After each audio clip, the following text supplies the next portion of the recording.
alliance and stop paying tribute. Milos was one place where they did this. There's a famous passage in Thucydides' book about the Melians. The Melians basically said, we don't want, we just want to be left alone. We don't bear you any ill will. We just want to be left alone. The Athenians sailed over there and killed all the men in town and sold all the women and children into slavery. I mean, they were just ruthless about maintaining this empire. But you would have these things where you would have these events where the fleet is off perpetrating some war crime in true Athenian fashion, and back home, people call it, people who don't like democracy are calling an assembly meeting, and they're voting out, they're sort of voting in new laws that restrict the political powers, the political rights of the guys who are off on the fleet. And a lot of this going on. So finally in 404, there's just abject collapse. I mean, finally in 404 what happened is that a Spartan king finally had I don't know why it took him so long to figure this out, but finally a Spartan king figured out, well, if we can just cut off access to the Black Sea, then the Athenians will have to surrender the next time we do a siege. So there was a pivotal battle up here in a place called Igasmatami in 404. Spartan king went up there, met the Athenian fleet, and was able, because of the constricted territory, the constricted sea right there, was able to win a significant battle. Athens was done. The Spartans demanded that the Athenians tear down their long walls.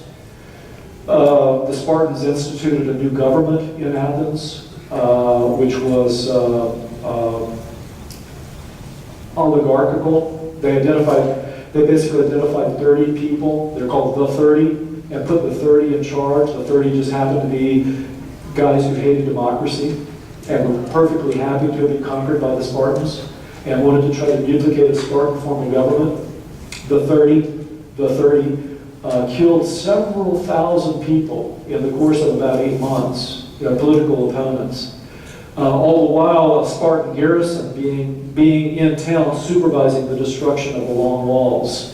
I think the Athenians were also required to destroy all but 10 or 12 of their ships as a result of the defeat in the war.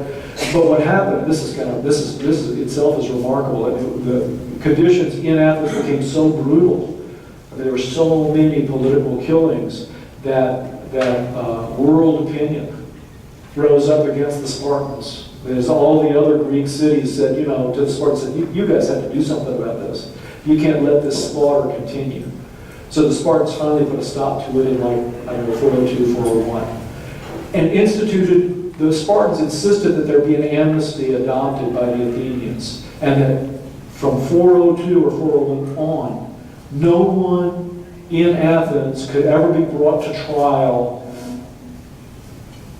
for any crime having been done before that period of time. It was supposed to be a general amnesty, and the idea was, okay, we're going to start fresh at this point. There's been too much killing, too much brutality. We'll just start fresh and move forward. Spartans took a hands-off pose toward Athens, let the Athenians reorganize their democratic form of government, and just, so long as the Athenians didn't threaten them in foreign policy and militarily, they let them do their own thing. Interestingly, significantly scandalous members of government, particularly of the 30, were known to be guys who hung around Socrates. Okay? And again, you'll see Socrates, when we start to look at things he actually says, you'll see Socrates is saying, look, I don't teach anybody anything. I never collect money for anything I do. I don't tell people they can or cannot hang around with me. I'm happy to talk to anybody. Well, in the eyes of many people in Athens, Socrates was just like these sophists. He was just like one of these itinerant speech teachers because he talked all the time.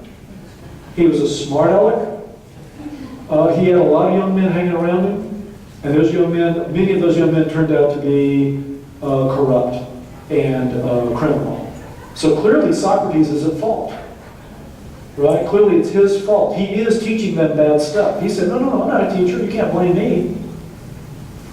I just talk. I'm just curious about stuff. Well, because it would have been illegal on the ground, because of the amnesty, because it would have been illegal to charge Socrates with, I don't know, corrupting the young. He could be charged with corrupting people politically, because that was part of the amnesty. He could be charged with, he could be implicated in crimes, in political intrigue or any of that stuff, because that was under the amnesty. What he was charged with was corrupting the young religiously. There was a law in place in Athens, a general law about piety. And in general, it was against the law to do anything impious. And this was a catch-all. In the Athenian legal system, this was a catch-all. If you had a grievance against somebody, you could charge him with impiety. What impiety is vague.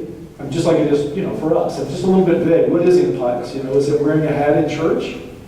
Is that enough? Is it drinking coffee in church? Is that enough? What exactly is impiety? So it's a very vague charge. But the point was, you could use it. You could charge somebody with impiety, and if you could carry the day in court in front of 501 jurors, you would win. If you could get into court, then it was a coin toss at that point. So he was charged under this law of impiety, and we'll see some details about that when we actually start to look at the dialogues. We'll see some details, exactly what the charge was and how it was prosecuted. But he was convicted. His jury was one of the 501 people juries. He was convicted. I think the vote was 280 to 230. So he was convicted, and then, well, you'll see this some more too later on, but then he was sentenced to death, and then he was executed. But always in antiquity, always there was suspicion. Suspicion. It's tantamount to certainty that he was being prosecuted because he was identified with these nefarious politicians. And there's some legitimacy to that. Once you see him, once you see what he does in these dialogues, you too would wonder if he wasn't responsible for corrupting people, right? Maybe he does corrupt people. Maybe he's a corrupting influence. One of the most famous guys, I love Alcibiades. He's one of my favorites. Alcibiades was one of Socrates' closest companions. Alcibiades was the brightest, smartest, most attractive young man in Athens. And when Pericles was killed, Alcibiades seemed like the natural successor to Pericles. He just had everything going for him. So he was elected to be one of the generals. By the way, they elected the generals. I love that. They elected, every year they elected 10 generals, and those were the guys that they would send out to lead campaigns. Can you imagine? But he was elected one of the generals. And Alcibiades, here's just a quick sketch of Alcibiades. Alcibiades was put in charge of an expedition to Sicily. Disastrous expedition. But not really his fault, because just as the ships were leaving to go to Sicily, it was discovered that many of the little statues of Hermes around town had been defaced the night before.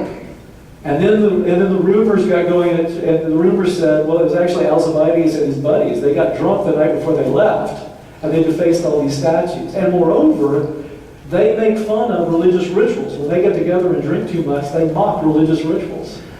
So Alcibiades was charged with impiety. A messenger was sent to catch up with the fleet and say, Alcibiades, we want you to come home and stand trial. Alcibiades went to Sparta and volunteered to help the Spartans in the war. And he strategized with the Spartans for a while. He helped them fight against the Athenians. Then, one of the king's wives bore a child that bore remarkable resemblance to Alcibiades. And then the rumor started in town that was actually Alcibiades' child. Alcibiades at that point left Sparta and went to Persia and volunteered his services to the Persians and told them that he could help them. If they would just trust him, he could help them conquer all of Greece, because the Spartans and the Athenians were fighting so hard they were weakening the Greeks, and now would be a good time for the Persians to take over Greece. He then negotiated with the Athenians and said, I know a lot about these Persians. I know an awful lot about them. So the Athenians offered him amnesty if he would come back and help them. So, I mean, and this was one of Socrates' closest companions. So he seemed to have no moral compass at all. And everybody knew he had no moral compass. And so, I mean, Socrates was clear. I mean, you can see Socrates became implicated with abject moral collapse that was endemic in the city. Okay, I'm going to stop there with history, and then we'll actually look a little bit at the dialogue here, kind of get us started. Questions? If we get corrupted in this course, where does that leave you? Yeah, that's right. I don't teach anything. I'm just talking. Yeah. That's good. You know, it isn't, well, I mean, it is an interesting, it's an interesting point because periodically we have these debates in civilization about, well, to what extent are teachers responsible for the behavior of their students? And I mean, it's an interesting question. Now, typically what we've decided is that teachers aren't responsible. I mean, I think our standard measure is, well, teachers aren't really responsible for their students too. One of my students in my first teaching job was at Western Carolina University. One of my students was Eric Rudolph. Does that name mean anything to y'all? Yeah, Eric Rudolph. He was the Olympic bomber.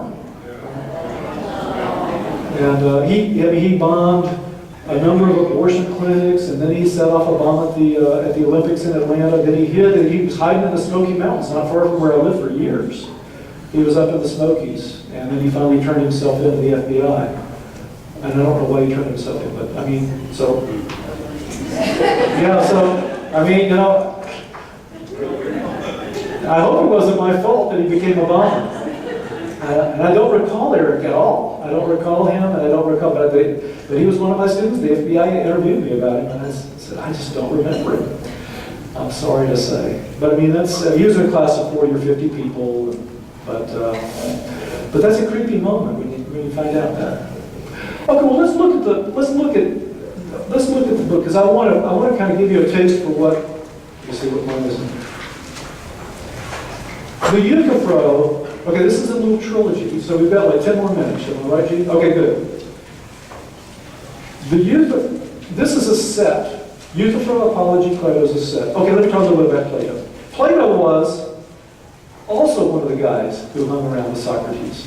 And Plato's reaction when Socrates was executed was amazing. He picked up, left Athens, and moved to Egypt for several years to study mathematics. Egypt was a good place to do that. Then he came back to the city about 8 or 10 years later, and he began to write prolifically. He wrote, I don't know, I forget the number, 27, I guess, dialogues. In fact, I've got them somewhere. He wrote all this stuff in here. And he wrote a set of dialogues that we call Socratic dialogues. We think those are fairly historically accurate. The Euthyphro is one of those. Then he wrote a number of other dialogues, and we'll talk about those another time. But we think the Euthyphro, Apology, and Crito were his efforts to come to grips with the execution of his friend, his mentor, Socrates. And so what you get in the Euthyphro is, the setting is Socrates is on the way to court to face the charges against him. And he happens to cross paths with a young man named Euthyphro, who is going into the courtroom next door to press an impiety case against his father. You know, Socrates is going to be a defendant in one courtroom. Euthyphro is going to be a prosecutor, a plaintiff in the courtroom next door. And for Socrates, this is fortuitous, because Euthyphro must be an expert on piety, and he can help him. And that's the framing. I'm going to look at page I guess it starts on page 2. Euthyphro asks him, "What's new, Socrates, to make you leave your usual haunts in the Lyceum and spend your time here by the King Archon's court? Surely you're not prosecuting anyone before the King Archon, as I am." And Socrates says, "The Athenians do not call this a prosecution, but an indictment, Euthyphro." "What is this you say? Someone must have indicted you, for you are not going to tell me that you've indicted someone else." "No, indeed. But someone else has indicted you?" "Quite so." "Who is he?" "I don't really know him." He goes on to say, "I don't know this guy. He's a young guy named Miletus. He's just nobody, not familiar to me." "Well, what charge does he bring against you, Socrates?" "What charge? A not ignoble one, I think, for it is no small thing for a young man to acknowledge of such an important subject. He says he knows how our young men are corrupted and who corrupts them. He is likely to be wise." Okay. Oh, by the way, I happen to order these books because they're inexpensive and I like the translation. Okay, but if you've got translations that you prefer, that is okay with me. And we can correlate ourselves, because we can use the marginal page numbers. They're very helpful, little marginal page numbers. So, for example, just now I was reading from page 2C. If that makes sense to you, the little C in the margin. All of Plato is always paginated like this. It comes from an edition by Stephanus many years ago, centuries ago in fact, but it's always divided into, each page is 2 A, B, C, D, E, 3 A, B, C, D, E, 4 A, B, C, D, E, so you can kind of find yourself in any translation. But Socrates goes on to describe exactly, that this guy Miletus is charging him, Socrates, of being a corrupter of young people, being a maker of gods. And Euthyphro says, I love this. Euthyphro says, "Gee whiz, I understand, Socrates, why you're being charged with this, because you say that the divine sign keeps coming to you." Socrates did have this knack of saying that he had a little, the Greek word is daimon, from which we get the word demon. Like a guardian angel, maybe? Socrates would say sometimes he had this daimon who would come to him and prevent him from doing stupid things, and kind of give it, kind of make him pause before he did something dumb. And so Euthyphro, for some reason, thinks that's really significant. So he has written this indictment against you as one who makes innovations. Blah, blah, blah. He goes on, I'm looking right next to C there, 3C. "The same is true in my case. Whenever I speak of divine matters in the assembly and foretell the future, they laugh me down as if I were crazy. And yet I have foretold nothing that did not happen." Okay, so what's happening here, this is the nature of what Plato's doing for us. Plato is trying, instead of writing a treatise or an essay, he's trying to create for us flesh and blood characters who can engage in a philosophical discussion. Already we know a lot about Euthyphro. Euthyphro is pompous. Euthyphro thinks he can foretell the future, and it irritates him that people laugh at him when he foretells the future. Well, how many, think about it, right? We have people in our society who claim they can foretell the future. We generally think they're crackpots, right? We just don't really trust people who say they can foretell the future. But Euthyphro is convinced that this is an indignity for him, that people don't trust him and his predictions. And by the way, we get a great prediction from him there at 3E on the next page. Euthyphro says to Socrates, "Perhaps it will come to nothing. Perhaps your prosecution will come to nothing, Socrates, and you'll fight your case as you think best, as I think I will mine." Well, he's not very good at predicting the future, right? Almost anybody in Athens would have known that Socrates was not going to fight his case well. He would, he's not a good predictor of the future. It turns out though that what's going on is Euthyphro is prosecuting his father for murder. And what his father had done is to tie up a servant who had killed another servant, put the tied up servant in a holding pen, and then sent to town for some advice about what to do about this case. And while he was gone, while he was waiting, the tied up servant died of exposure. Okay, so you got this, here's a great picture, right? Think about this picture, okay? You have these two servants, they get in a fight. One dies. The owner says, uh-oh, you know, I've got this situation. One servant killed another. I'm going to tie up the killer. I'm going to put him in safekeeping, which didn't turn out to be very safe. And I'm going to, how does Euthyphro put it?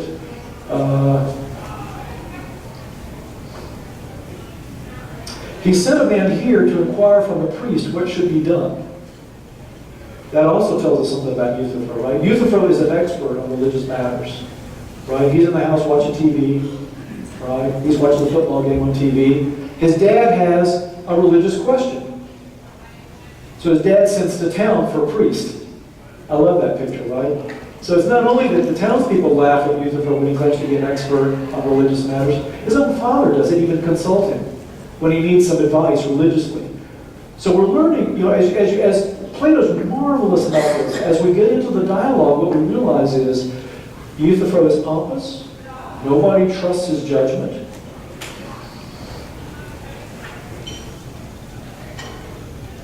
And yet he is here at court prosecuting a case against his father. You gotta wonder, you know, I mean, clearly he's mad at old dad, right, for not respecting him in any way whatsoever.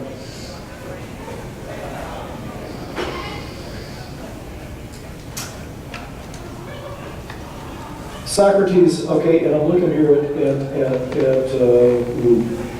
I got a couple minutes on it, so I want to end on the punchline here. At 4e, Socrates says, by Zeus, Euthyphro, you think that your knowledge of the divine and of piety and impiety is so accurate that when those things happened as you say, you have no fear of having acted impiously and bringing your father to trial?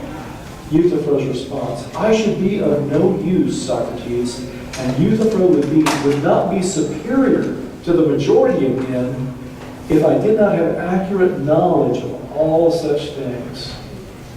Socrates says, it is indeed most important, my admirable Euthyphro, that I should become your pupil.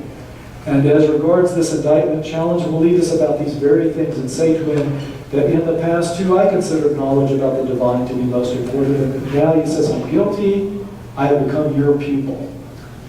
Okay, so here, what we're getting here is a wonderful picture. We have this interesting debate about what's pious and what's not pious. Euthyphro claims to be an expert on piety. Socrates very obviously, visibly, is using irony. And that becomes a chief characteristic. I mean, the first characteristic of the Socratic method is irony. What Socrates wants to do is to suck Euthyphro into a conversation. And the way to do that is ironically to flatter him. Right? Basically say to him, wow, my lucky day. I met you, and you are the expert. You are God's gift to knowledge. I mean, I couldn't be better off. Here I'm about to go to court, and I bumped into you, Euthyphro. Hot damn.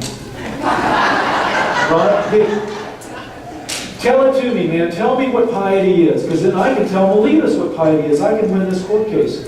That is a classic characteristic of Socrates, this street philosopher. Okay? He's out on the street day in and day out doing this to people. People claim to know. They claim to have knowledge. And Socrates' response is, it's not obviously doubtful, dubious, challenging. His response is, great! I can learn from you. What a lucky moment for me. Moreover, the number of times that the word knowledge appears in these first couple of pages is enormous, okay? It's all about knowledge for Socrates. He wants to know what piety is. He thinks knowledge about piety is vital. He thinks claims about knowledge are important and need to be investigated. So you get this wonderful, I mean, we're going to stop because I know our time is up, but you get this, even in the first few pages, you get this wonderful setup where you've got this guy who thinks he's an expert, he knows everything there is to know, and you've got Socrates who's saying, great man, give it to me. Okay, now, what I'd like to do the next time we get together, is really just to talk through the Euthyphro together. That's why I'd like you, if you're going to come back next week, take one of these books, or if you have your own, use your own. That's fine too. But read this dialogue. It's not terribly long, but it is confusing. But what you get is Socrates involved in this conversation with Euthyphro, in which he ostensibly is trying to learn from Euthyphro. But clearly what he's trying to do as the dialogue goes on, what you realize he's doing before too long, is he's trying to get Euthyphro to wake up and smell the coffee. Because Euthyphro no more knows what piety is, than he knows how to build an automobile engine. Euthyphro, but it's that process of Socrates. Socrates never says to him, you're an imbecile, you're an idiot, you can't foretell the future. Socrates continues to say to him, well, what do you think about this? And what do you think about that? The method is designed to get an interlocutor to talk, to think aloud, and then to compare what he said to other things he said, to get him to think through an issue. And that's what always attracted me to Socrates. It's this method of investigation that is what's the right word? Elicitation. Eliciting from an interlocutor what's inside that interlocutor. So I know I need to stop, but if we meet again, and by the way, if today didn't work well, y'all can fire me and I won't be angry at you. I don't know who hires and fires, maybe it's Gene, but if we do meet together next week, would you take a stab at reading Euthyphro? It may be challenging. I guarantee you. That's one thing I want to guarantee to you. It will be challenging. It will be confusing, and that's something I always want to tell. When I have students, sometimes they get frustrated and they think, "Oh, I can't understand this. I must be dumb." No. In fact, one of the most famous translators of Plato, a guy named Benjamin Jowett, in the 19th century, couldn't understand this dialogue.